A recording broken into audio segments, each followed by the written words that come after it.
সরস্বতী বন্দনা শেষ হতেই শুরু হলো উচ্চ মাধ্যমিক পরীক্ষা। শুক্রবার রাজ্যের সমস্ত পরীক্ষা কেন্দ্রেই পরীক্ষার্থীদের ভিড়। সকাল 10টা থেকে দুপুর 1টা পর্যন্ত চলবে পরীক্ষা। দুর্গাপুর মহকুমার 35টি পরীক্ষা কেন্দ্রে পরীক্ষার্থীর সংখ্যা 9,885 জন।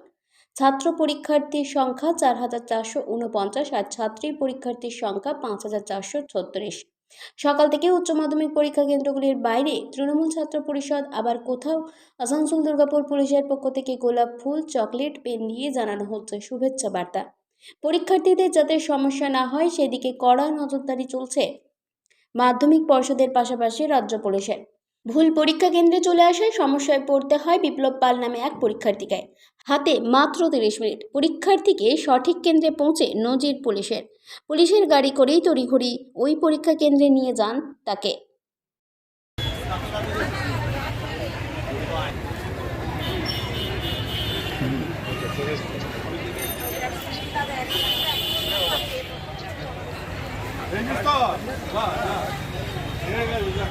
যা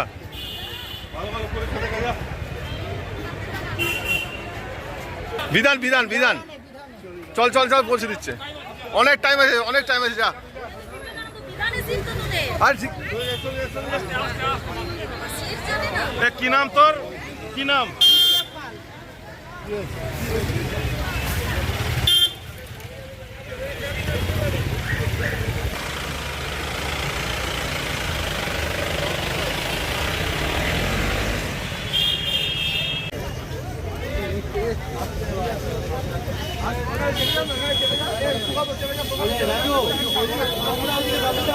কি বলবো আর খারাপ।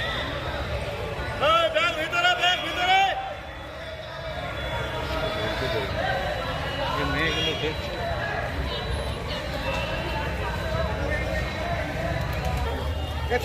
আমাকে দেখ 1295 হচ্ছে তো 21 নম্বর রুম। 2 নম্বর ব্লক তৃণমূল যুব কংগ্রেস ও ছাত্র পরিষদের পক্ষ থেকে আমরা উচ্চ মাধ্যমিক পরীক্ষার্থীদেরকে পেন, চকলেট এসব একটা হাতে তুলে দিলাম, যাতে পরীক্ষায় তাদেরকে উৎসাহিত করলাম, যাতে তাদের সাফল্য কামনা করি, যারা ভালো ফল করে ওরা। আমরা ভিরিঙ্গি ডিএন স্কুলে করলাম। দুর্গাপুর 2 নম্বর ব্লকে 16টা ওয়ার্ডের মধ্যে যতগুলো স্কুল করছে আমরা এক করে ডেট ভাগ করে দিই। যেমন 17 তারিখ আমরা বিবেকানন্দ স্কুলে করব, 21 তারিখ আমরা ভারতী স্কুলে করব, এবং 24 তারিখ আমরা ব্যারাকটি হাই স্কুলে করব, 27 তারিখ আমরা নেতাজি স্কুলে করব, 29 তারিখ আমরা পলাশজা স্কুলে করব। এইভাবে আমরা ছড়িয়ে ছিটিয়ে প্রত্যেকটা স্কুলে পরীক্ষার্থীদেরকে উৎসাহিত করব।